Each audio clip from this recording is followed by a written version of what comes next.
alqawlu au alilmu walamalu yatahafatan, kama wanavyosema wanawachuoni. Elimu na vitendo vina mawasiliano, bali ikatajwa kauli ya kwamba wa alimun biilmihi lam ya'malan mu'adhabun qabla ubadi alwathan. Kasema hivyo, wa alimun biilmihi lam ya'malan, na mwenye elimu kwa ile elimu yake asipoifanyia kazi. Mwenye elimu, mwenye utambuzi, mwenye kujua jambo lolote la kheri kisha hakuwa ni mwenye kulifanyia kazi, muadhabun qabla ubadi alwathan, ni mwenye kuadhibiwa kabla ya wenye kuabudu mizimu na masanamu. Atakuwa ni wa mwanzo huyu kuadhibiwa, kwa kuwa amejua kisha hakufanyia kazi, na kwa kuwa ameingia kwenye chukizo la Allah subhanahu wa ta'ala kwa kuyasema yale ambayo hayafanyi. Elimu na matendo yatahafatan, vinawasiliana, vina mawasiliano, haviwezi kuachana. Ndugu zangu ibadallah, enyi waja wa Allah subhanahu wa ta'ala, tunazidi kuhimizana juu ya mafungamano makubwa baina alilmi wal amal. Tunafundishana na kuhimizana kati ya elimu na matendo. Tumesema haikusudiwi elimu yule ambaye ameikusanya elimu kubwa sana, bali amekuwa na maarifa, amekuwa na utambuzi tosha kabisa. Katika asubuhi hii ndugu zangu, katika vitu ambavyo tunatakikana tuvipupie na tuvifanyie kazi kwenye maisha yetu ya kila siku, ni kile ambacho amekipokea Imam Bukhari na Imam Muslim katika hadithi ya Abi Huraira radhiyallahu anhu. Hili ni katika jambo la muhimu ambalo inampasa Muislamu ambaye hanayetaka kutofautisha baina ya matendo na kauli alishikilie kisawasawa. Ni hili ambalo kalitamka Rasuluna sallallahu alayhi wasallam, sayyidu adinani. Hadithi fi al-Bukhari na Muslim, hadithi ya Abi Huraira. Mtume sallallahu alayhi wasallam anasema, law ya'lamu an-nasu ma fi an-nida'i was-saffi al-awwali, law watu wangelijua yaliyopo katika adhana na yaliyopo katika mstari wa kwanza katika swala, thumma lam yajidu illa an yastahimu, kisha hapa kuwezekana kuyapata yaliyomo ndani yake mpaka washindane kwa kupiga kura, lastahamu alayhi, basi wangepiga kura kuyapata yaliyomo ndani ya adhana na yaliyopo katika safu al-awwal. Jambo hili mbeleni Mtume anasema, lau watu wangelijua yaliyomo katika adhana, katika fadhila na malipo na ujira, wangelijua yaliyopo katika safu al-awwal, mstari wa kwanza katika swala, wangelijua yaliyomo ndani yake, thumma lam yajidu illa an yastahimu alayhi, kisha hawakuwezekana kuyapata hayo yaliyoandaliwa na Allah mpaka washindane kwa kupiga kura na wavutane, pafanyike kiminyano baina yao, lastahamu alayhi, basi wangeshindana na wangeminyana, wangezozana kupiga kura mpaka watu waipate. Bali fi Muslim, hadithi hiyo ya Abu Huraira yameitamka kwa matamshi mengine, law ya'lamu an-nasu ma fi as-saffi al-awwal,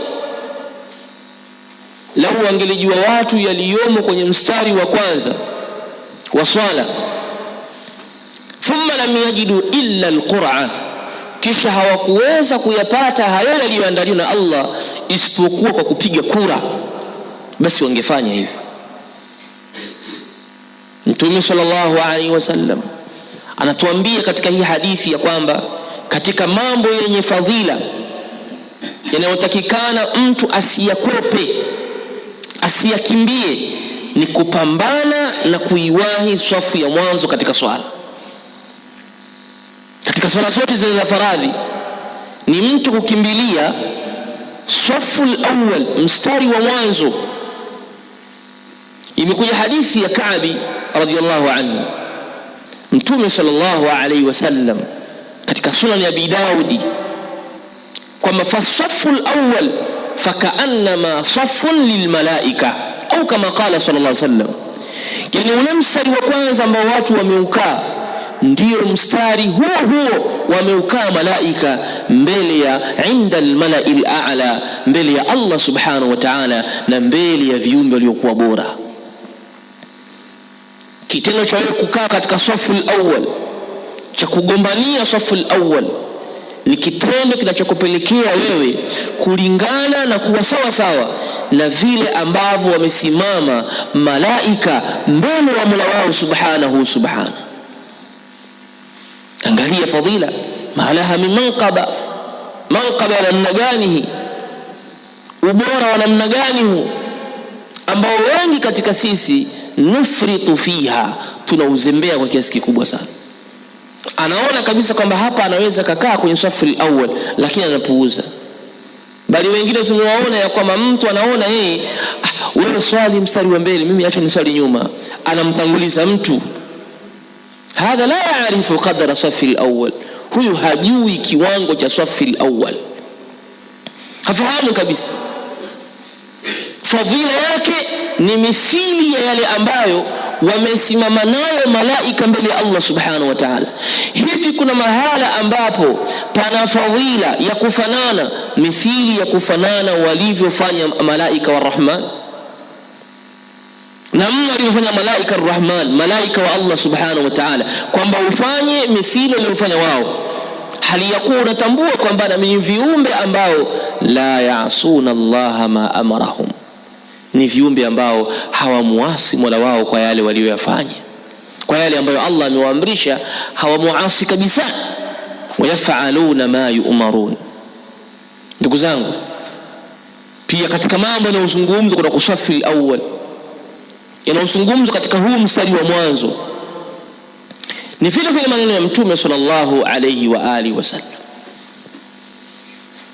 kwamba hii safu al-awwal ambayo watu baadhi wanaizembea,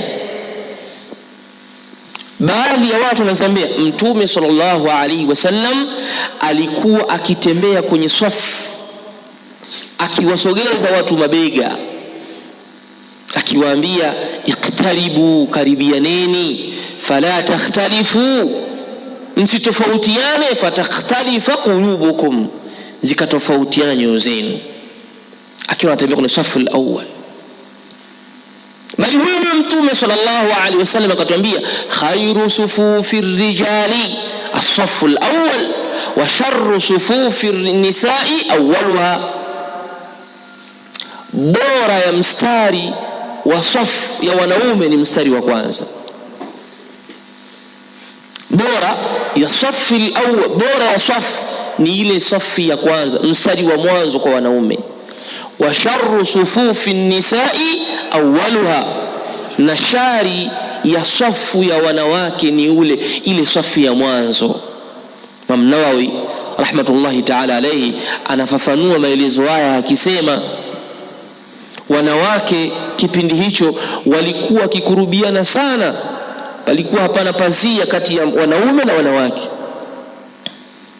Khairi ya safu al-awwal ya wanaume, khairi ya safu ni ya wanaume ile ya mwanzo ndio bora, na shari ya safu ya wanaume ni ya mwisho. Halafu shari ya safu ya wanawake ni ya mwanzo na bora yake ni safu ya mwisho. Palikuwa pana ukaribu baina ya safu ya wanawake na safu ya wanaume, palikuwa pana ukaribu. Wale wanaume ambao wamesimama safu za mwisho katika swala, kwa hiyo palikuwa pana ukaribu baina ya wao na wanawake. Hili ndio lilikuwa katazo. Lakini baada ya kuwa mambo yamebadilika kiasi cha kwamba wakawa wanawake wanaswali sehemu yao, imma sehemu ya sathul masjid, sehemu ya juu ya msikiti, au sehemu yao pakawa pana kizuizi, ila baki kauli ile ya kwamba bora ya safu ni safu al-awwal. Wanaingia katika manqaba na wanaingia katika fadhila, wanaingia katika utukufu. Mtume sallallahu alaihi wasallam anatuambia hivyo, khairu sufufi rijali awwaluha, bora ya swafu ya wanaume ni ile ya mwanzo. Umair ibn Sa'd radhiyallahu anhu, Umair ibn Sa'd radhiyallahu anhu sahabiyun jalil, sahaba huyu mbora Umair ibn Sa'd anasema